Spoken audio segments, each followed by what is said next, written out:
every change requires a slowdown because you have a learning curve. And so where we're trying to create more efficiencies, things get slowed down for a period of time. This is the Leaders Rising podcast, creating bigger futures, building thriving cultures. We believe you can become a leader worth following. Becky, welcome back to the studio. I'm excited to dive into our conversation today on training in 2026. But let's start with something. You asked me a good question a couple minutes ago. What's something you wish was illegal? Which is quite a different conversation than what you wish was legal. We can't let the cat out of the bag, though. That's right. Well, it's April and everyone's favorite day is coming up pretty soon. So it'd be really fun if taxes were illegal. I think we'd all get on board with that, but unfortunately, not going to be the case probably. How about you? What do you wish was illegal? That's a really good thought. You said April, I was going a little more weather oriented simply because if you can tell, as somebody said to me the other day, you sound a little more like James Earl Jones right now. The pollen is kicking my tail right now. We are one of the top 10 worst cities in the US for pollen and allergies. And it's supposedly even worse this year than usual. And I can tell you that's absolutely the truth. I think pollen and taxes are two things that most people could be happy to do without, except I suppose the better side of pollen, which is flowers. I like flowers. That is true. Things do look really nice outside right now. So I'll take a week to 10 days of this if we get yards and gardens that look nice. Yeah. Get All right, outside. Becky, once again, you have brought an incredible resource to us. You mentioned this article a couple weeks ago, Training Magazine's Insights on Training in 2026. Mm-hmm. What stood out to you in this as you read through the details of what they were reporting? Well, it cuts a really wide path as they interviewed multiple different people based on different data that they collect, based on their focus of the industry, from resilience to training to alignment, next generation. So many different things were included in here. There's really a lot to digest. So I found just interesting to see what the industry's looking at, what they're focusing on, what they're thinking about, and of course AI popped up in there as well. I haven't heard of AI before. What is this? No? Oh, well, I'll send you an article. Everybody seems to be talking about AI these days. And, this article says that everybody's being told AI is going to completely transform everything. People, productivity, hiring. People need to keep learning to get up to speed on AI. And one of the things we've started talking about is that leadership development is even more important in an AI world because that's one thing that AI cannot do is lead. But so many employees, and we see this in the article, is so many employees, so many leaders don't feel like they have any bandwidth in their workload to add more time for development. And this article from Training Magazine points out that people are increasingly willing to leave a job if they don't feel like they're being invested in. So it seems like a lose situation. There's not time. We have way more. We need to adapt. We need to keep changing. And yet our people are going to leave, which is going to cost us more time. And that's not a soft HR issue. That's not a feel good kind of thing. There's real tension there. So when you walk into an organization these days, Becky, you sit down with a leader for coffee. What's the first sign that a leader's overwhelmed by what's on their plate, that they can't imagine adding anything more to that? Yeah. The pace of change has been incredible. Of course, AI is going to drive just so much more of that. And, the horizon is that it's going to take so much work off of us that we're going to get to do the more important things. I think that's the utopia. We hope that's what's going to be true. But the reality is today, people are tapped. Leaders are having to, especially frontline leaders, having to navigate that path between their employees and helping them adapt to change and being the funnel through which all of that change from above flows down. So one of the biggest things I see with people who are leaders who are overwhelmed, probably an empty office, if you will, if you think of that, not literally, but figuratively. I hear things like, I'm in so many meetings all day long, I can't get my work done. My work doesn't get done. until the day's over. And I've gotten through all of these meetings. And when I was doing change management work and working with leaders who I need to help their people adapt by helping them walk through the change process, my job is to get them engaged and to spread the message of this transition, to be a partner with their people, be a conduit, be a supporter. And so, of course, I'm coming to them with, hey, make sure you're sharing this with your team. Here's the training. And basically what I'm saying is this is important. And what I came to appreciate over time was there's 3, 5 or more other people, other projects saying the same thing to them. Mm. And at some point, I think what you see is sort of a resignation for those leaders that, like, if everything's important, nothing's important. All I can do is walk out that next thing in front of me, and I don't have time to look on the horizon. I don't have time to think about what I need, let alone what my people need. We're all just trying to get the work done and do the grind. Yeah, I think a lot about that change curve and the reaction and response to change with as much change as we're facing, even day to day decisions. If you go back the last 5, 6 years, the pandemic and coming out of that, it still feels like there are lingering changes still taking place. And none of these are wrapping up. We just keep stacking more and more on top of them and making it more and more complex in a way. More systems that promise efficiency, more policies that shift with what's happening. Yeah, it never seems to back off.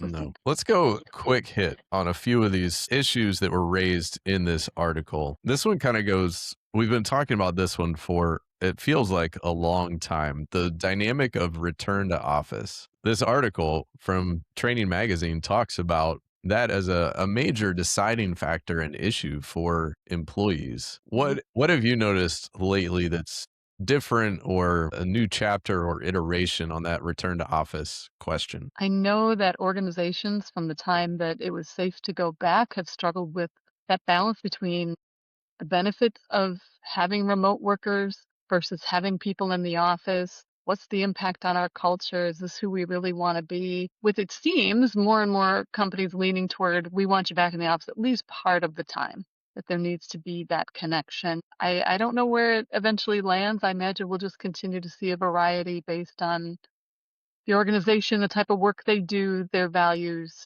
Always going to have to be something that's weighed out as long as we have the ability to do both. I've noticed a lot of adaptation that's happening, different organizations adapting to different realities. And on Mhm. the other extreme, the organizations that are taking a hardline approach. This is the way it is and has to be and will always be. And Uh, that doesn't always mean everybody in the office. Sometimes those organizations are saying, we're never going to be together. We will always be 100% remote. And so it's not an either or, but there are extremes and I think adaptability is probably the name of the game here. We've got to work smarter, not harder.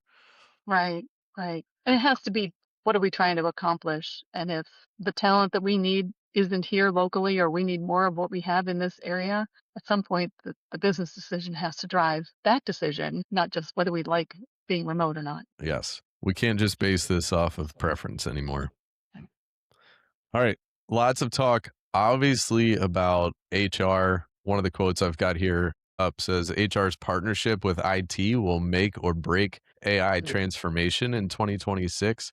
There's a lot of rules, guidelines, regulations. I've got a good friend who works in big pharma Mhm. and they have different regulations and guidelines. And a lot of organizations, way more than I've noticed, are starting to talk about how they can't or can't yet because they have to go through the legal ramifications of AI to innovate. And it's Mm, such a rapid change that mhm, just when you get up to speed, it changes again, mhm. changing every week. And so, Right. what have you been hearing from leaders, employees, team members when it comes to AI here lately? Security is a big issue. Of course, organizations are worried about what people might put out there. So I think it's created more need for policies, statements, rules about what employees can and cannot do. But I mean, people can't not see the benefit that AI can bring to some redundant things. And so I think the temptation is there for employees, whether they're employer sanctions it or not of finding ways to use AI to make their life easier. Um, so it kind of needs to be it does need to be treated as a change management issue, and the organization makes a decision of what they want it to be and introduces it to the organization and upskills people and gets them ready just like any other change that we would bring to the organization. Are there scary things about it? Sure there are. Not gonna go away as far as we can tell, and we have to be ready for that. Instead, we'd rather I would rather not have my employees going out and subversively finding AI and using it with, and without any guardrails. So if we can do it in a way that provides the necessary guardrails, but I think it's a development issue too for the employee. They know this is the world that's coming, and if they aren't upskilled, they're going to feel like, well, then where am I going to get a job? If AI takes my job, where am I going to get a job if I'm not being upskilled to meet this demand and this new thing that's coming? So it's here. We just have to figure out how to play with it in a way that benefits everybody and keeps everything as safe as possible. Well, there are certainly lots of approaches, and we won't dive into the internet security and safety side of it, but Yeah. Steve has talked a lot about that. Steve Mhm. on our team is our resident technology guru, and there are ways and mechanisms that leaders don't need to be scared of AI. There are ways to take steps and explore and experiment, but that's a Mhm. conversation for another day, I'm sure. Definitely. With Steve. But when you talk about upskilling, one of my favorite stories I've heard recently is Sharpie has brought manufacturing of Sharpies 100% back to the United States Wow. because they were able to upskill their employees in the use of robotics. So, not directly AI, but very much Mhm. an upskilling venture. We'll link to that article in the show notes. But that gets to this idea of lifelong and continued learning, making these major chapter changes in your career, adapting, adding a new skill, not just a leadership skill or an add-on, but really a fundamental shift. And this is one of the points that popped up in this article was the rise of the Gen Z quarter life crisis. Now, we've all heard and talked about the midlife crisis as a crisis, but there's also Bob Buford's book Halftime, where Mm. a lot of people thought about, "Oh, I'm nearing the end of my prime working years. What's my next chapter?" And so to think, hey, we're not talking about this happening at 50, 55, 60. We're talking about this happening at 24, 25, 26. I think Mhm. that's really interesting for employers to think about. Hey, you've got this new hire. They're really excited. They're energetic. They're passionate. They're probably in their prime of energy level, at least. So, how do we harness that when they decide, hey, maybe this path that I've been on since high school, through my college major, through training and development in my early years, now all of a sudden, maybe that's not what I want to actually be doing. And that's another Mhm. big change all on its own. Or it might not even be that the job doesn't feel like a fit, this thing that I thought I wanted to be, but now I've graduated and I'm starting to do the adulting thing, and I realize this is a lot more expensive than I thought it was going to be. And I need to be moving up. I need to be making money because I want to build this future that I have a vision of in my mind, and that is going to take dollars. And so they're eager to move up and start building something. Are they going to build it where they're at? Are they going to build it somewhere else? So I think there's a lot of factors too to that quarter life crisis that play into that. And there are certainly a lot of voices speaking into that early young adulthood, new ideas, new possibilities, new challenges. And let's be real, I am not as advanced in technology as I used to be. I'm not the early quick adopter like I was in my 20s. And so many times when you have an AI technology advancement like we have right now, that's a prime opportunity for innovation. And so that may even be prompting a different slice of that population to look at Right. something new. Well, all of that leads, Becky, to what feels like a lot of change fatigue. And that's another theme in this article Mhm. is the fatigue of how many changes we're facing. We've talked about the constraint of time. We don't have time to develop. Take us back though, take us down to the root cause. What's really happening under the surface in these organizations when they're reaching that point of change fatigue? Think survival means just looking at the next step in front of me. What do I just need to take care of today to get to tomorrow? Because I'm just constantly being told this thing's coming, this is changing, here's what you need to do, here's how you need to prepare. And if I'm a leader and I'm not only responsible for myself, but for a group of people, then it just piles up on those frontline leaders to make those transitions happen. They're such a key part of making transition. And then if you have an organization whose change efforts don't often land well or create the results that they were hoping for, things start to feel like flavor of the month and people become skeptical and less engaged, just kind of like, oh, here we go again. Oh, you've all these promises that aren't necessarily going to come through. And the people on the front lines understand what this means to their daily role. And it often doesn't make things better, especially right away. So as all these changes are coming, and yet everybody's being asked to work faster, harder, all those things, every change requires a slowdown because you have a learning curve. And so where we're trying to create more efficiencies, where actually things get slowed down for a period of time and helping support people through that, make sure everybody gets to the other side of that so we can just start all over again with the next change. So it's this wave of, we need to be more efficient. Here's this great new thing. But in the meantime, at first, it's not going to feel fast. It's going to feel slow. And that's got to be okay. But, there's that living in, we talk about that 70/30, the 70 is the things that I do unconsciously, I do well. I'm comfortable in. The 30 is the part that's the right balance of things that are new, uncomfortable, different. And it's almost as if we're forcing people to be in their 30 more often so that the 30 becomes 70. And that just wears people out. It wears people out. It takes up a lot of time. And that doesn't leave a lot of time for me to look on the horizon and say, who do I need to be in this next stage? Who do I need to be when this change is over and the organization looks different? Who do my people need to be on the other side of this? And how do I prepare them outside of just for this change? But how do I prepare them in all of the other ways to meet the demands of what this organization will be in 3, 5 years? I think the way you framed that is really powerful. Every change requires a slowdown. We're trying to survive and speed up, yet we have to slow down to change. I think we call that whiplash. When it happens over and over again, yeah, yeah, like being in the ocean and just one wave after another kind of just takes you, just keeps moving you out away from shore.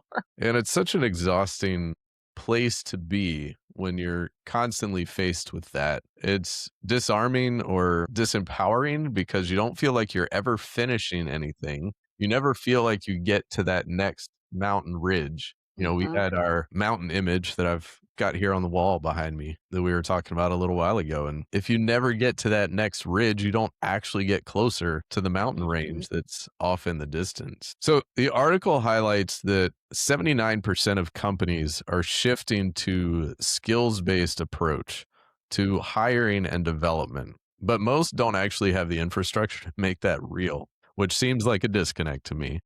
Hmm. And on that pathway, leadership development is the number one priority in this year. And yet, kind of like this whiplash, leadership development then just stays stuck. It's a priority, but it never becomes a practice. Why do you think it keeps ranking as number one as a priority and yet still gets deprioritized in real life? I think if anybody who's ever worked for anybody else has understood the power and the influence of a leader. And a healthy leader just raises up everyone, makes the workplace a great place to be. We've all had those leaders that have been unhealthy, and we know that unhealthy leaders are often the reason why people leave their role. So they have a huge impact on engagement. We teach that leaders define the culture. We know that's true by how they show up and how they treat the people who work for them and work with them. So we all know the importance of leadership and its impact on an organization. As far as how it keeps getting deprioritized, I think the very quick answer would be that thing we were just talking about, workload. I'm in meetings all day long to begin with. I can't get my work done. When do I fit in development exactly? When do I carve out time to meet with my people one-on-one to find out where they want to go? I just need them to do the things today. Um, to get things done. So, I mean, I think the obvious answer is just the pace of things and the workload. Budget's probably in there too, but that's probably a conversation for a different day too. Practical realities are practical realities, aren't they? We Yeah, do have to pay attention to budgets. of course. One of the conversations that we often raise for leaders as they're thinking about this is the system, the approach, not making this a wholesale change, not just the flavor of the month, not just something exciting and inspiring for a moment. Like you don't take Tylenol one time. You take it consistently, or you exercise and build some discipline. I love Jeff's phrase that you don't go to a 3-day class on Spanish and expect to be fluent. I would love that, by the way, but Right. I'm not there. It takes time. We had friends Mhm. who said, we were in a Spanish speaking community a couple weeks ago, and they said, when we moved here, we had to do an immersive program, all in immersion for Mm. 8 to 12 weeks. And Mhm. that sounds overwhelming, but in the grand scheme of things, it's a relatively short period of time to learn Spanish and get up to a working level of competency. But what we've talked about, we're just trying to survive. There's no way we can do 8 weeks away. Huh. So, what does the rhythm look like of turning from a one time shot in the dark to, hey, let's build this into the consistent rhythm of our organization, not to Mhm. add more, but Huh. to start bringing some discipline to this training and development process. What does that look like now? Yeah. Well, as you were saying it was taking me back to the two things we just talked about, time and budget being an issue. And if I'm sending people off of the job to go to training that isn't going to be reinforced back on the job, not only am I wasting time, but I'm wasting budget. So I'm adding to the very thing that's getting in the way. So yes, if that's not the answer, what do we do? How do we build things into the day to day, the month to month, so that what we're learning survives and has value over the long haul. And I think back to, makes me think of a gentleman I learned from a long time ago when I was coming up in training. His name is Bob Mosher. He talks about the 5 moments of need as a designer and thinking about, don't just create a classroom experience, but think about the 5 moments of need that a learner has from the time that they're in your classroom to they're on the job doing the job. And I won't be able to come up with all five of those